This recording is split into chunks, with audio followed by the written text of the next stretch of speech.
Episode 10. Welcome on back. Let's go. I was very happy with how those last two episodes went, the part 1 and part 2. And now we get to go into another topic. We already mentioned it. I know you got questions lined up, Carson, about the topic we're getting into, but we're going to be touching on a little dopamine. So we'll start with you asking the questions. I did write down a bunch of notes for myself again because I have a lot of good ways to break down dopamine. So I'll let you kick it off and we'll... Yeah, I don't really... Yeah. Welcome back. I don't really have too many questions for you. And reason being, I don't know much about it. So we have like a... Just so you guys know, we have like a little topic list going. And this was on there. And I really didn't know much about it. He said, well, let's chat about it on the... I was going to say the bus. Let's chat about it on the van. Nah, we got something better. We got the I know. automobile. So, I guess, just to start, hit me with like a baseline layer without getting too into the weeds of what it is, if that's easy. We will. But I do have to mention the little change up with the monomobile. We got a little new setup. Oh, true. We are now facing... The camera is facing, if you guys are watching on YouTube, camera is now facing the front of the van, and we are like right behind the seats, where before we were at the back. So we're rocking with a new little setup, but yeah, still same sponsor though. Still sponsored by. I got some feedback like what happened to shouting out the sponsor. People like we missed a couple episodes of it. Yeah. Well, the sponsor also sent us an email. Yeah. Yeah. They weren't happy. No, not happy about it. They're happy when we did, but when we didn't. Yeah, when we didn't, we got some backlash. So, quick shout out, Mano Wellness. Complete coaching platform for not only coaches, but clients as well. If you're looking to get a little healthier, nutrition, exercise, whatever that is. Most of our coaches are health coaches, actually, so they do all of it in one. So, play responsibly. Where do you go to find it? ManoWellness.com. .co. ManoWellness.co. Come on, man. So what was your question? Just hit me with like a baseline layer around dopamine. Like, you hear it come up all the time, but dude, what is it? Yeah, it's toughy. It's a very complex one. So when I was taking my notes, and by the way, dude, this thing is a problem. But we're gonna keep running with it. I should have worn longer shorts too. I feel like whoever's watching on YouTube is getting show. Absolutely switch to YouTube. Yeah. So when I was writing down my notes, this is really tough because the more complex the topic is, like, the harder it is to kind of not go into the science and the weeds of it. But I actually wrote down a bunch of notes that I think are going to be really, really helpful for people to understand. I want people to understand it at a very basic level because, dude, if you understand dopamine, which means then you can actually, like, change some things around in your life to, like, I mean, man, you can make significant changes. Yeah. So let's quickly go through some of the. I literally wrote down dopamine for dummies. So that's me. It's all of us. We're all dummies in every subject we don't know. Yeah. So all right, what dopamine is. Simply, dopamine is, just think of it as like a messenger in your body, right? It's a chemical messenger, but what it's mainly responsible for is reward and motivation. And this is going to make a lot of sense later down the road, but it's reward, motivation, drive, motor control. It's what it's doing is it's taking things from the outside, receiving it, and then sending a message to your brain so that your body has a reaction. Does that make sense? Yeah. It's a messenger. It takes experiences and sends a signal to your brain so that your brain tells you what to do. Okay. Right? And what it's going to tell your brain to do is things that lead to what I just mentioned: reward, motivation, and drive. All right? Does that make sense? Yeah, it makes sense. So all it is, dopamine is all it's doing. It's driving you to want to do something. That's the most important part, and it's something, right? It could be positive, it could be negative, it could be anything. It's just a chemical that chases you that pushes you to chase a reward. So what triggers it in your body? So for example, like people say when you work out, like it's your you get, I don't even know. They say you get increased dopamine. Dopamine hit or whatever. Yeah, you get the dopamine hit. Then other people say like if you're on social media, it's because like you're addicted to it. It has something to do with your dopamine.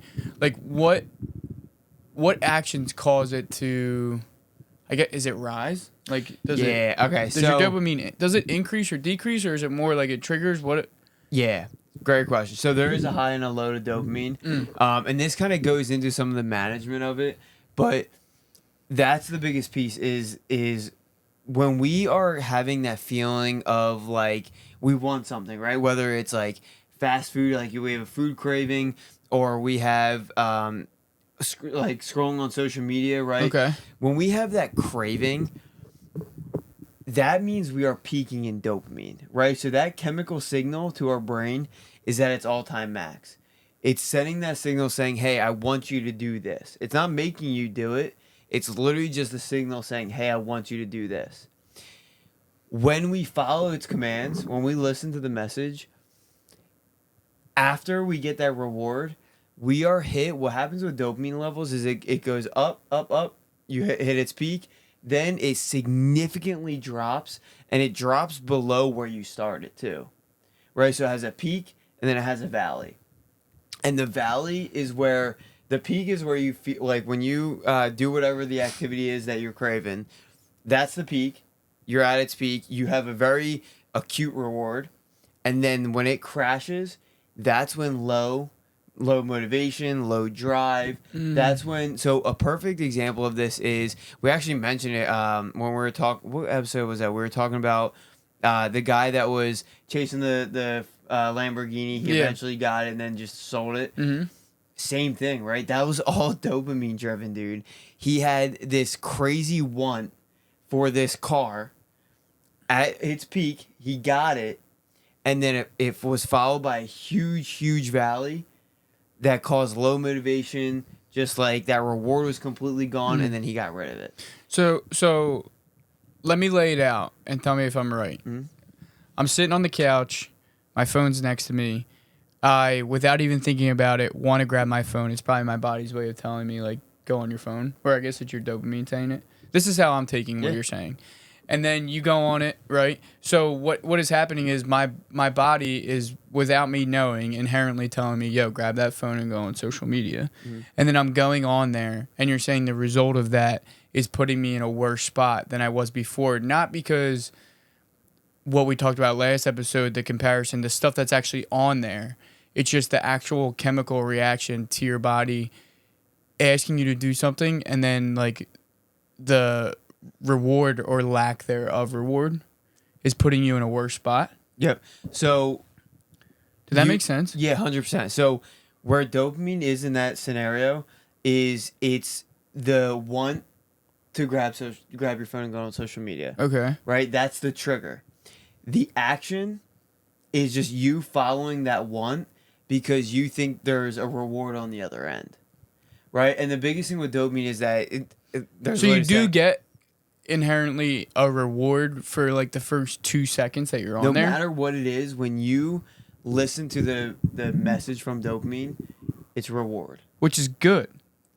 Can be, but cannot be. Got it. So, but it's you're rewarding the dopamine system is how I should put it.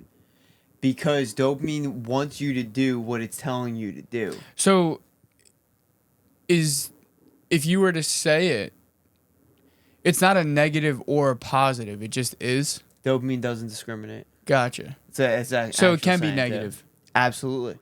Yeah.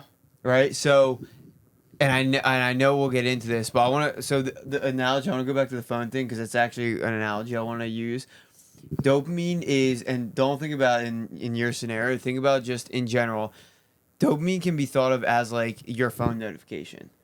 Right? It's the signal that is going to get you to do something. Right? You don't have to listen to the notification. There's positive notifications, there's negative notifications. When you do listen to the notification, there's a reward to it. And then also followed by the valley of dopamine, followed by like a low where you're like, whatever it was, maybe you didn't want to see, maybe it was negative news or whatever it may be. This is interesting. Yeah. Wait, so if I fought that urge to pick up my phone, I'm not in a better spot. I just stop myself from going into a worse spot. Does that make sense? Kind of.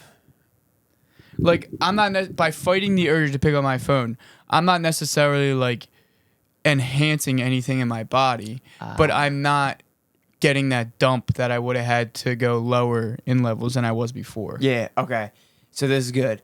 So this is all about satisfying that dopamine message or not, is I think what you're asking. Yeah. So if you listen to dopamine, when we listen to dopamine, that valley is going to happen, right? That's just how this chemical messenger works. When you do the action that it's wanting you to do, that's when the valley comes.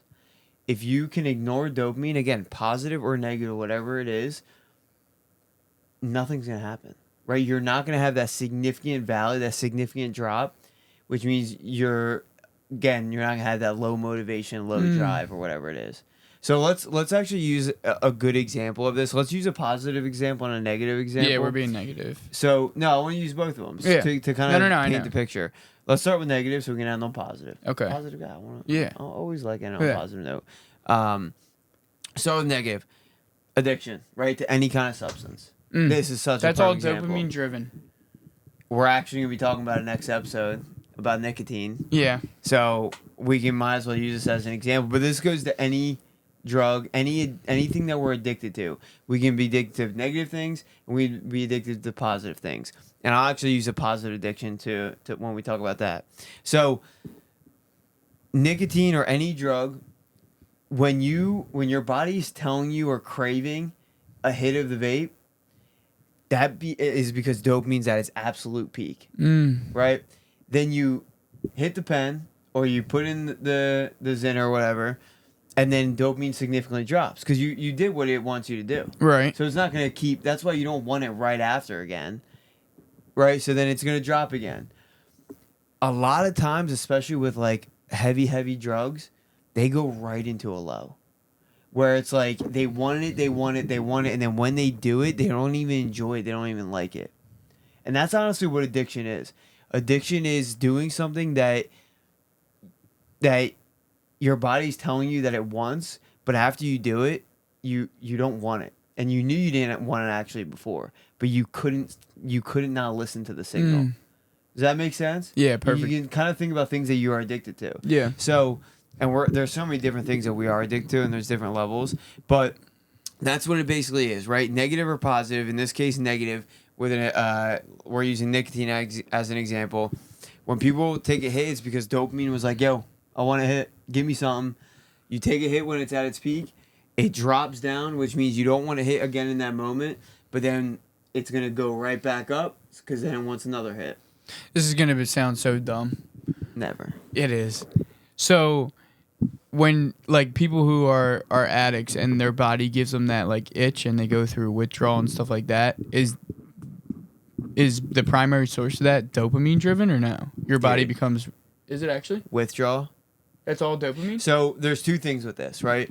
Because there is a chemical withdrawal, like meaning like the substance is, so like for example, nicotine is an addictive substance. Right. But there's two types of addiction. There's a substance addiction, like chemical addiction, and then like just a habitual addiction. Okay.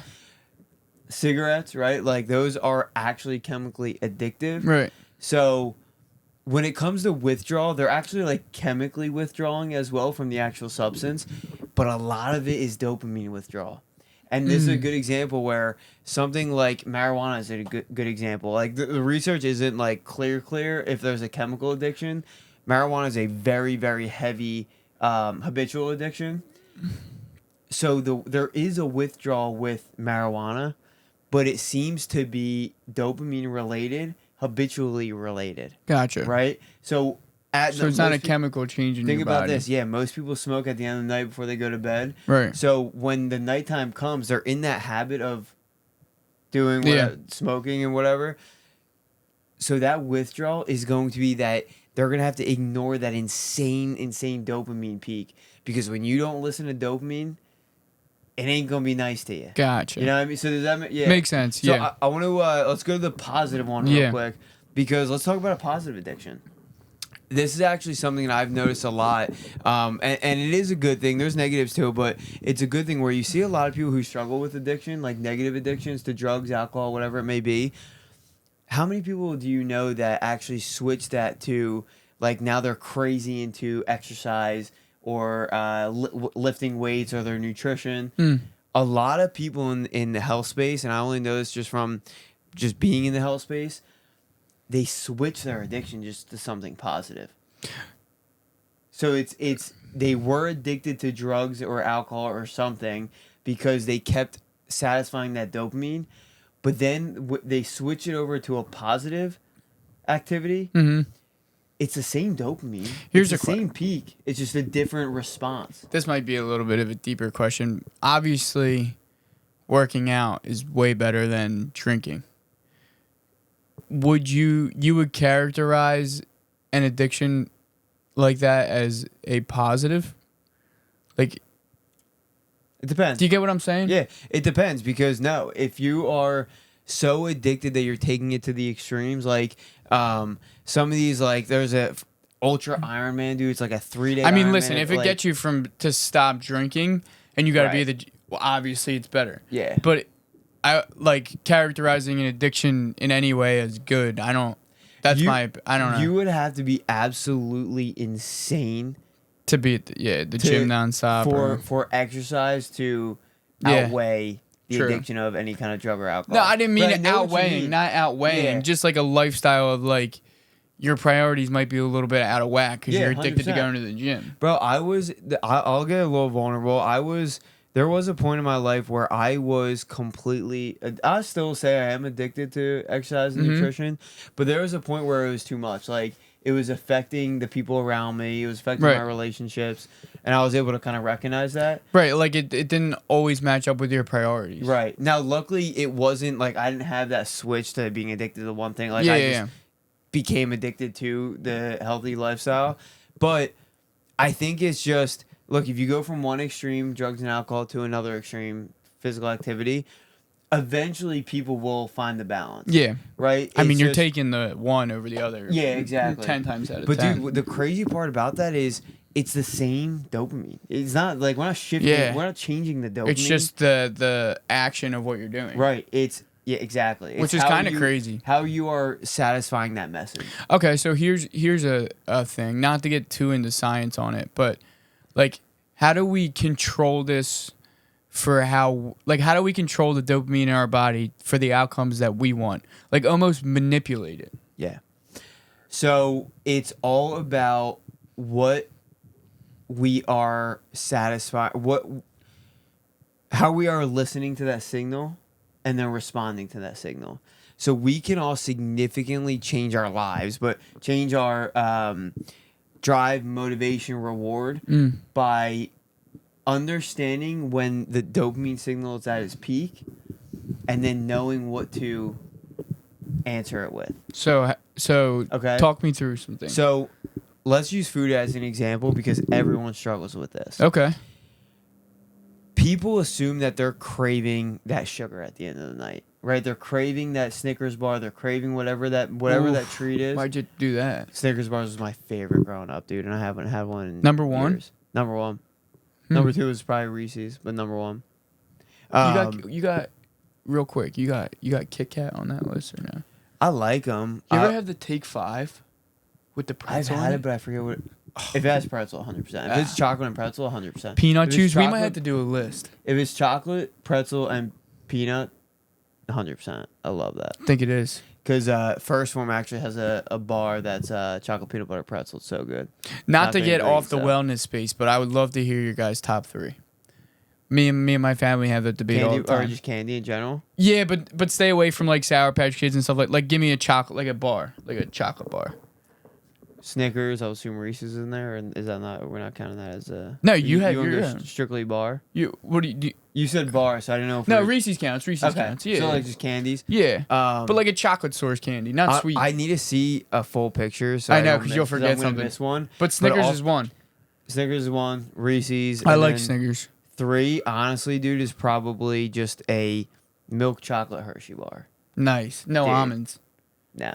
Oof. I like the almonds. But then you talk about peanut M&Ms, dude. Yeah, throw that Snickers in peanut M&Ms. Great. Yeah. Throw that Snickers in the freezer. Yeah, hell yeah. So Either way, when we're craving that snack or that junk food, whenever it is, and everyone just was like, "Yo, I gotta go to CVS." yeah, real literally, quick." we just elevated every single person's dopamine level. So, dude, we're not actually craving that thing, that unhealthy junk food. We're just craving something. We want something. We're not, and we might not even be hungry. Might not even be like we're craving something satisfying in our mouth. Like literally, that's what it comes down to. So, for me personally, So your dopamine saying I want something, and then your brain is saying, "Yo, let's go for that Reese's. That thing tastes good." right? Or the dopamine goes like the dopamine just triggers your brain to say, "Hey, I want something to eat," and your brain is saying, "Let's revert back to the usual hitters." Yeah. Okay. So I mean, So that's Chipotle for me. But that's because it's the usual hitters, but it's the ones that satisfy you the most, like Right. candy and stuff like that. That's super satisfying on your taste buds. So Right. that's why it's gonna crave that. Gotcha. So using that like food as an example is, if you just change around what you give the dopamine signal, don't ignore it. You can try to ignore it, but this is kind of where you get into the all or nothing mindset. Gotcha. I've never been one that I mentioned in the pod before. Like I've never been one to like just completely take out something or it's just not lasting long. So I've been able to recognize like, okay, cool. I'm not actually craving this. I can just listen to the dopamine signal just with something else. Right. So one of the biggest things that I do for my own personal diet is when I get that craving at the end of the night, I still listen to it. I give it extra bowl of yogurt. I give it fruit. I see. To plug your Instagram, you'll post it. You'll be like, late. Like you don't like to eat this Late but great. Yeah, late but great. You posted it last night, I think. So it's like, cause we laid out, or we haven't yet, but you shouldn't eat in certain times, whatever, maybe. But if you have the craving, late but great. Listen to it because then like, so here's the other thing too. When and this kind of will answer one of your previous questions. When you give dopamine, when you listen to the dopamine signal with something negative like junk food, you inherently know it's bad for you or that you don't actually want it. Like if you're on a weight loss journey, for example, So you're right? taking a double dive. You're taking the shoot down from the dopamine, and then on top of that, you're like, why the hell did I just eat that? And then you're going below that starting point, that baseline. By far. Is that and it's playing with your mental. Yeah, I'm connected. When you going back to when I would satisfy my cravings with yogurt or fruit, I would still have that drop in dopamine because we're gonna have the drop after the peak, but it doesn't go below the baseline. Right. When dopamine drops below that baseline, that's when we have low drive, low motivation, all that kind of stuff. Okay, so because we inherently know, remember, dopamine's just in signal, so Right. we inherently know that whatever that action did, we know if it's positive or negative or if it aligns with what we want. Gotcha. So you've been regularly living this lifestyle for a while now, where you have a craving, you eat it, you get water ice, you get ice cream. Burritos? Dude. Is that only a Philly thing about it? Like a East Coast thing? I think so. I think it might have started that way. And they've been so popular that they expanded. Dude, where we moved, where the Target was. There's a Rita's in there? There's a Rita's in the shopping center next door. It's a problem. Like me and Lauren texted me, or we were sitting on the couch and she's like, "Can we go get Rita's?" I was like, "No." Like I was just trying to delay it, and she was like, "Can we go?" Yo, she for 20 minutes, every 2 minutes was like, "Are we gonna go?" Like it closes in a half hour, and then this happened a couple times in the past 2 weeks. Not like we hit it every day, but it's happened a couple times. And we're walking back, and I go, "It's really bad that Rita's is so convenient for you." She's like, "No, for real, it is. It's bad. Yeah. It's tough." Although I will say this, I was having a rough day on Sunday, and I had a lick of her gelati. God damn, I miss those things. So good. They're so good. That's a reward, bro. God damn. That's a reward. Yeah. So I want to actually use something like that, like cheat meals as an example. Yeah. Bro. No, it's just a lick. Cheat meal. No, but I hold on to that lick forever. But it made me think about cheat meals are the perfect dopamine example. Oh, I got it. Because if you're like on a weight loss journey, you're on or whatever, you're trying to get healthier. How bad do you want that cheat meal on that Saturday? I mean, it's just so nice. So here's where I was going. So say you're a listener, you're living that lifestyle, right? You're following your cravings. You're not eating the way you want to, but dude, I just can't get out of the cycle. Like, I'm in it. What are some ways that you've found successful in?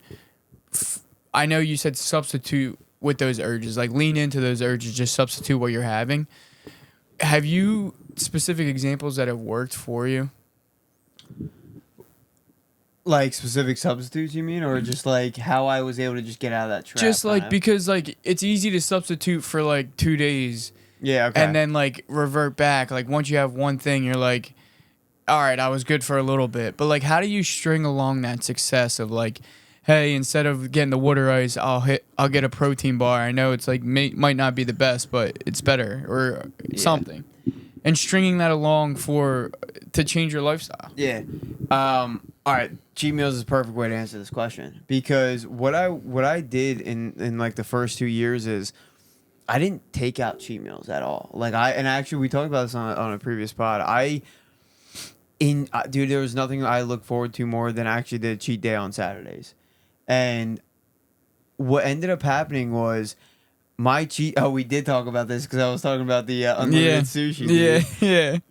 I would satisfy that dopamine craving so much, with junk food and unhealthy food that I inherently knew I didn't want, and so bad that my valley was so low, dude. I would have such a low in motivation for that first couple, for that Sunday and Monday, and then I'd be good by Tuesday, that I just wouldn't want to do that again. So my cheat day maybe turned into 2 meals, and then it was that for a little bit, and then it turned into 1. Like, I allowed myself to just be in the valleys so that I could start understanding, like, all right, this just isn't even worth. So you reflected in the valleys, and we're like, this isn't it. It was like, this isn't it. Right, but it's hard, dude, because you go into the valley for. But that's for on like stringing 7 days together or 5 days together, like, which is nice. Yeah, you'll go in a pretty significant valley, but then it'll go away, right? And then by the time the next Saturday comes around, you're gonna be craving that again. Yeah, but you will again inherently remember, like, okay, I remember what I did last week. Like, I'm not gonna have those 3 bad meals. Let's just do 2. Yeah, and then like, dude, over time, then it eventually got to where I don't even have like cheat meals. I just now completely listen to dopamine. Yeah. And if I want a extra thing, like we were saying, I have late it with but great. Good quality stuff. My philosophy with health is I let myself have as much as I want. Just keep the quality the same. And you can make such a difference. Yeah, I think that makes a lot of sense too, because I reverted back to like one of my buddies was working out hard Monday through Friday. Had a gym in his apartment. But he was going hard on the weekends. And he was like, dude, I think I'm going to stop drinking. Like, we keep reverting back to drinking, but it's just the age we're in where everyone's drinking. He's like, dude, I think I'm going to stop drinking. I'm going hard. I'm seeing absolutely zero progress. I said, yeah, because on Saturday, like, you're blowing all the gains you had on Friday. And then your body's not fully recovered because you're drinking Saturday and Sunday. Like, not to get into the thick of it, but he's like, dude, I know. I lived it. Like, I've done it for the past, like, 60 days. Nothing. Like, I have no progress. And you should see him now, dude. He hasn't been drinking, and the dude's dicing up. That's awesome. Yeah. And I think I know who you're talking about. I love to see it. He's a man. Shout out. Yeah, dude, but, like, that's the biggest thing. The Italian stallion. Right? So here's another little way. Oh, yeah. Here's another way to kind of manage that too, to keep answering your question, is you can also answer dopamine. It doesn't have to be like completely junk or completely healthy. Like, you can go right in the middle where you're not overdoing it. You're still satisfying it. Maybe it's inherently not something you licked Doritos, right? You didn't have the whole thing.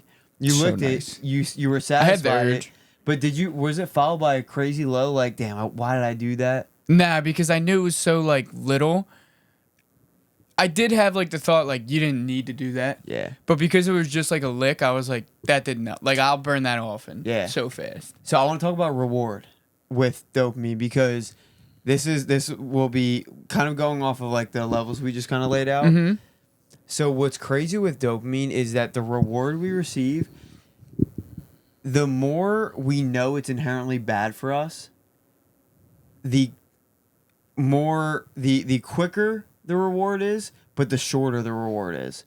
So if you ate that whole thing of Ritos, the reward is right away, but it's very quick, and then it's followed by that low. Right. If it's moderate, the reward is going to be there, but it's going to last a little longer, and then it'll go away.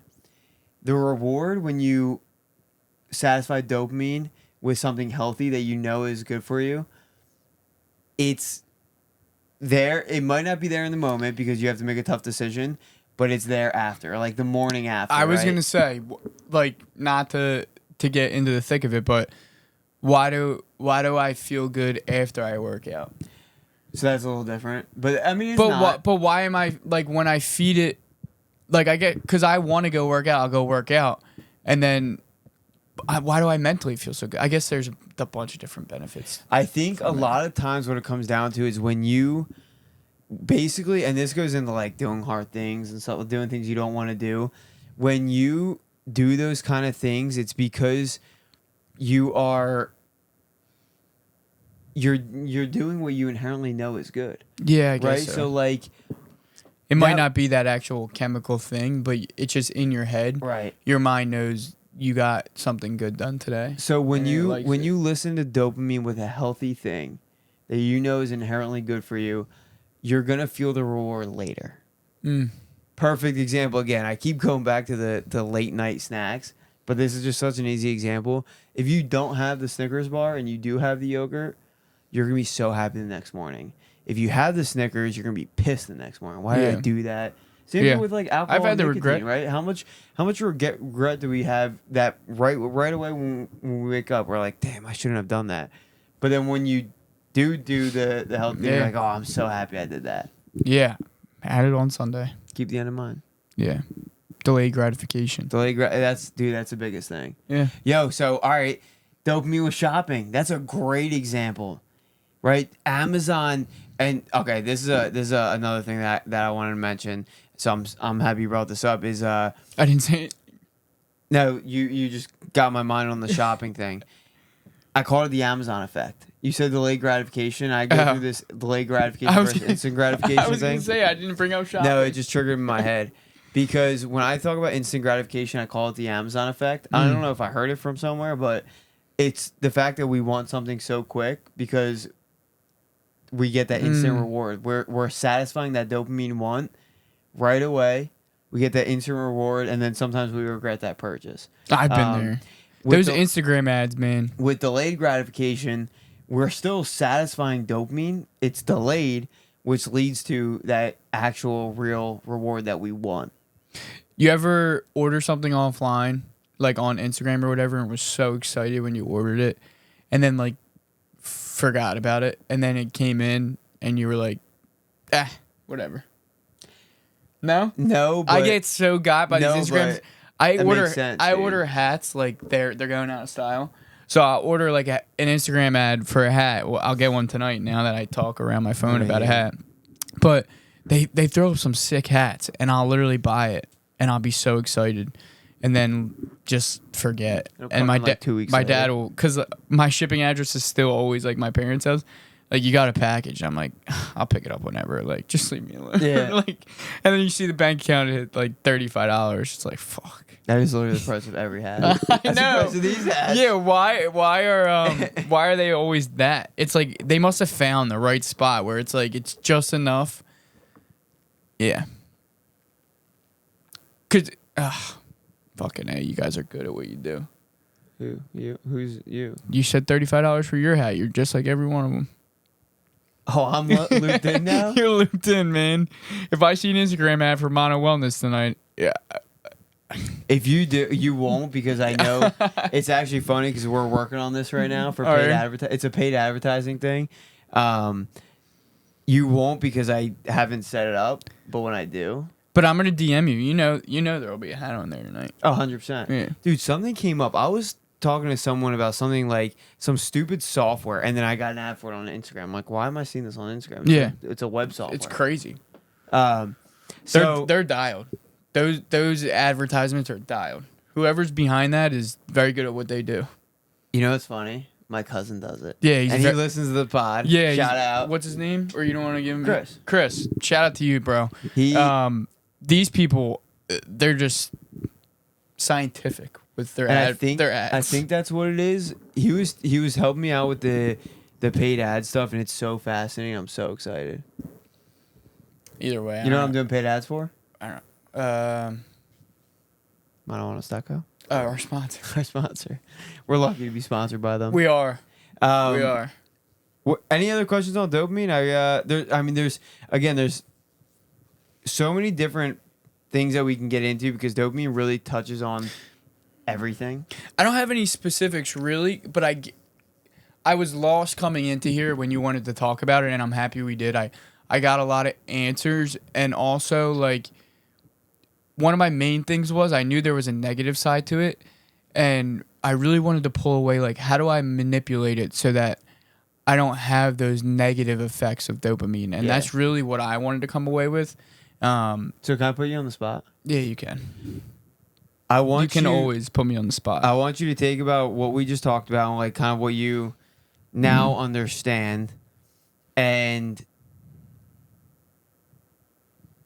tell the listeners from a non-health guy perspective how you feel like, okay, this is how I can actually manage my dopamine, which is going to help me get results to whatever goal I'm looking for.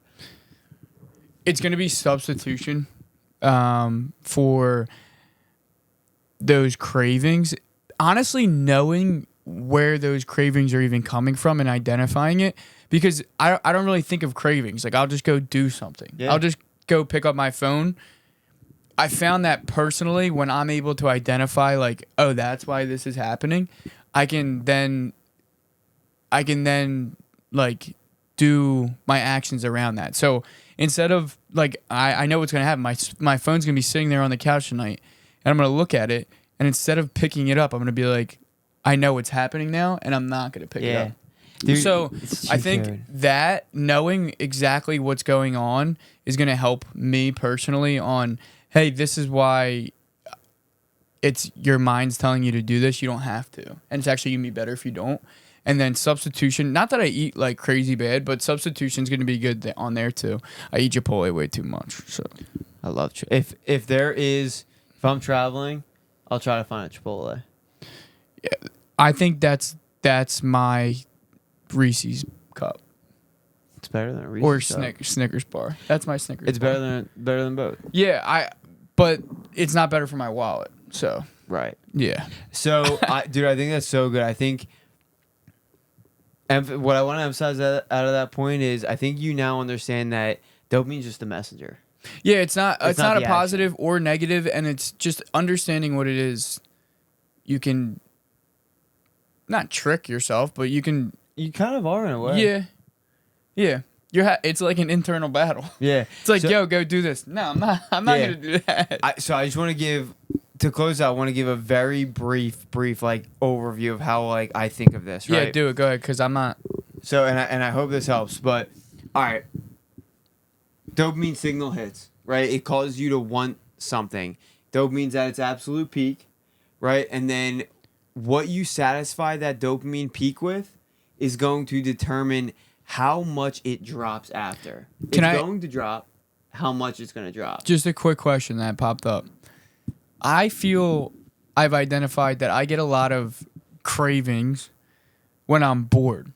Mm-hmm. Or like, so is that like if you're like sitting there at work for like 2 hours or whatever, I'm like, oh, I need to go grab like a seltzer water. It's like, no, I don't. It's like something for me to, I don't know. My mind just goes like, go get something. Go get a snack. Go do something. Is that like, where does that come from? Is that driven by dopamine, or is that more of just like your brain being like, dude, get the fuck away from the computer? No, dopamine's definitely involved. That goes into it. What also goes into it is like your, it could be habitual clock, your circadian rhythm, like habitual, like yeah, a lot goes into it. I would say more. I mean, the craving is dopamine for sure. Right. It's that peak. Right. Now I don't know. That's where it gets tough because that's such a habit. I know. Right. It's like because if you think about your busiest days, those are the days that you think about your food the least. Or like nothing. Nothing. So I think with boredom, it's the combination of your regular dopamine hits, but also the fact that you just have more time to think. Yeah, I guess about so. it. Your mind's just like, what are we gonna focus on? Go eat. Yeah, when we're bored, we're obviously just gonna think about things that satisfy us. More. Right. Okay. And that's fair. food. That's like whatever those things are. Yeah, that's literally fair. just because we have more time to think about it. That's fair. Yeah. All right. Any Keep going. You were summarizing real quick, and I cut you off. Oh yeah. So the only way I want to finish that is I apologize about that. No, it's all right. The only finish. So we have that peak in dopamine, and it's gonna drop after you listen to it. The drop is determined by what you inherently know is good or bad. If you know you do the action that's inherently bad, it's gonna drop below baseline, and it's gonna lead to low motivation and just low drive and all of that. If it's moderate, it may not drop below baseline. It might drop pretty low, pretty close. And then if it's a healthy activity, it's actually going to lead to that delayed reward, right? So unhealthy is instant reward, but also instant regret. Healthy is not instant reward, delayed reward, but no regret. Great. Is that a good summary? Great summary. That's it? A minus. I like that. Yeah. Yeah. We're in the A's. Yeah, I don't know what A plus would be, but you're not there yet. You're an A plus. I appreciate it. We're gonna go into nicotine this next episode, right? Yeah, they kind of bounce off each other. Yeah, so closing out episode 10. Episode 11 is coming. We're about to record it right now. We're gonna definitely touch on dopamine again in the nicotine conversation. So appreciate you guys watching. Thanks for coming along. And like and subscribe. Gotcha. And actually support our sponsor while you're at it. Why not? Grab a hat. Hats are dope. Yo, I said before, I recommend the hoodie. Yeah. I know you got a stash of them. Champion. Yeah. They're so warm. We also, I actually just finished up ordering the last piece for the spring drop. Oh, we got a I'm drop. so hyped, dude. Yo, be on the lookout for the drop. Support Spring drop. Support the brand, though. Support the brand. Peace. See you guys.